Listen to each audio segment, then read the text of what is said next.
6 నెలల్లో పెళ్లి పథకంలో చేరండి. మీ ప్రియమైన వారికి 6 నెలల్లో పెళ్లి చేయండి. కృష్ణ సాయి బ్రాహ్మణ వివాహ పరిచయ వేదిక బ్రాహ్మణులకు మాత్రమే.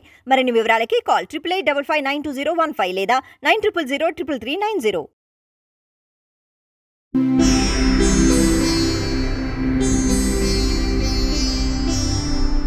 ఓం సదాశివసమారంభాం వ్యాసశంకరమధ్యమాం అస్మదాచార్యపర్యంతాం వందే గురుపరంపరాం.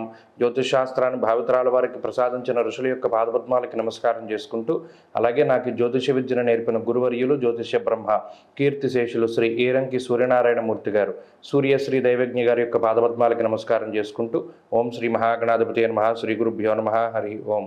వీక్షకులందరికీ నమస్కారం. అక్టోబర్ నెల 6వ తారీఖు లగాయితూ అక్టోబర్ 12వ తారీఖు వరకు ఉండేటువంటి గ్రహగతుల ఆధారంగా ద్వాదశ రాశుల వారికి ఈ వారం ఏ విధమైనటువంటి శుభాశుభ ఫలితాలు కలగబోతూ ఉన్నాయో ఈ కార్యక్రమం ద్వారా తెలుసుకుందాం. అందులో భాగంగా ఈ వారం ఉండేటువంటి గ్రహగతులను గమనిద్దాం. ఈ వారంలో వృషభ రాశి యందు గురువు వక్రగతిలో ఆయన సంచారాన్ని చేయబోతూ ఉన్నారు. కుజుడు మిథున రాశి యందు, అలాగే కన్యా రాశి యందు రవికేతువులు, తులారాశి యందు శుక్రబుధులు, మరి ముఖ్యంగా తులలగాయితూ మకరం కుంభరాశుల వరకు చంద్రుని యొక్క సంచారము, కుంభమందు వక్రించిన శనేశ్వరుడు, మీనరాశిలో రాహు సంచరిస్తూ ఉన్నారు. ఇటువంటి పరిస్థితుల్లో ద్వాదశ రాశులకి ఏ విధమైనటువంటి ఫలితాలు కలగబోతున్నా తెలుసుకుందాం. అందులో భాగంగా మొదటిది మేషరాశి. మేషరాశి వారికి ఈ వారం అనుకూలమైనటువంటి గ్రహస్థితి గోచరిస్తూ ఉన్నది. ప్రత్యేకించి ఈ గురుని యొక్క స్థితిగతులు 10వ తారీఖు వరకు అనుకూలంగా ఉండడం, రాశ్యాధిపతి అయినటువంటి కుజుడు తృతీయ స్థానంలో యోగిస్తూ ఉండడం, షష్ఠ స్థానమందు రవిగ్రహం అనుకూలంగా ఉండడం, అలాగే దశమ కేంద్రమందు చంద్రుని యొక్క సంచారం ఉండడం వెరసి దాదాపుగా 3 నుండి 4 గ్రహాల తాలూకు శుభ ఫలితాలు ఉన్నాయి.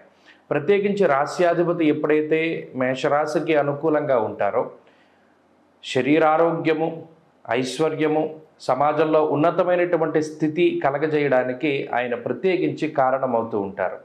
అంతేకాక తృతీయమందు ఉండేటువంటి కుజుడి వల్ల అటు కుటుంబంలో ఉండేటువంటి అనేక రకాలైనటువంటి ఇబ్బందులు తగ్గుముఖం పట్టడం, కుటుంబంలో మీ సహోదరులు కానీ సోదరులు కానీ సోదరీమణులు కానీ ఎవరైతే ఉన్నారో వారికి ఒక శుభ పరిణామాలు, శుభ వర్తమానాలు లాంటివి ఉంటూ ఉండడం, కుటుంబం మొత్తం కలిసి ఆనందదాయకమైనటువంటి యాత్రాదులు చేపడుతూ ఉండడం, లేదా మానసికమైనటువంటి సంతోషంతో ఉండడం, ఇలా కుటుంబపరమైనటువంటి సంతోషానికి కూడా కుజుడు కారణమవుతూ ఉంటారు.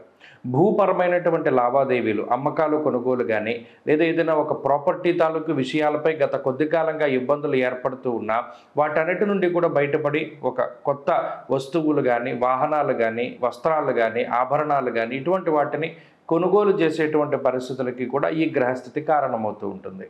ఇక రవిగ్రహము, చంద్రగ్రహాల యొక్క స్థితిగతులు అనుకూలంగా ఉండడం వల్ల ఆరోగ్యం అభివృద్ధి చెందుతూ ఉంటుంది. రుణబాధల నుండి బయటపడగలుగుతారు. సౌఖ్యవంతమైనటువంటి రోజుల్ని గడపగలుగుతారు. ఉద్యోగ వ్యాపారాలలో సానుకూలమైనటువంటి ఫలితాలు గోచరిస్తూ ఉన్నాయి. ఈ వారంలో ఉద్యోగ వ్యాపారాల్లో తీసుకునేటువంటి నిర్ణయాలు మంచి ఫలితాన్ని ఇవ్వడానికి అవకాశం ఉంటుంది. ఉద్యోగ మార్పుకి అవకాశం ఉంటుంది. కొద్దిపాటి ఉద్యోగ పని వేళల్లో కొంత శ్రమ అధికంగా ఉంటుంది. ఎక్కువ సమయం పని వేళల్లో గడపవలసి ఉన్నప్పటికీ కూడా అధిగమించగలుగుతారు మేషరాశి వారు. విద్యార్థులకి ఈ సమయం చాలా అనుకూలంగా ఉంటుంది. పోటీ పరీక్షలకి, లేదా వైద్య విద్య, లేదా మరే ఇతరత్ర పరీక్షలకి ప్రయత్నం చేసేటువంటి వారికి మంచి ఫలితాలు వస్తాయి. స్త్రీలకు ప్రత్యేకించి ఈ వారంలో మానసిక ప్రశాంతత అధికంగా ఉంటుంది. కోరుకున్నటువంటి, అనుకున్నటువంటి పనులన్నీ కూడా చక్కగా ముందుకు సాగుతూ ఉండడం ఒక శుభ పరిణామంగా చూడవచ్చు. మేషరాశి వారు ఈ వారంలో మరింత అనుకూలమైనటువంటి ఫలితాల్ని సాధించడానికై విఘ్నేశ్వరుని యొక్క ఆరాధన చేస్తూ ఉండడం చెప్పదగినటువంటి సూచన. ఈ వారంలో కలిసొచ్చేటువంటి రోజు ఆదివారంగా చెప్పవచ్చును. అదృష్ట సంఖ్య 9, అదృష్ట వర్ణము ఎరుపు.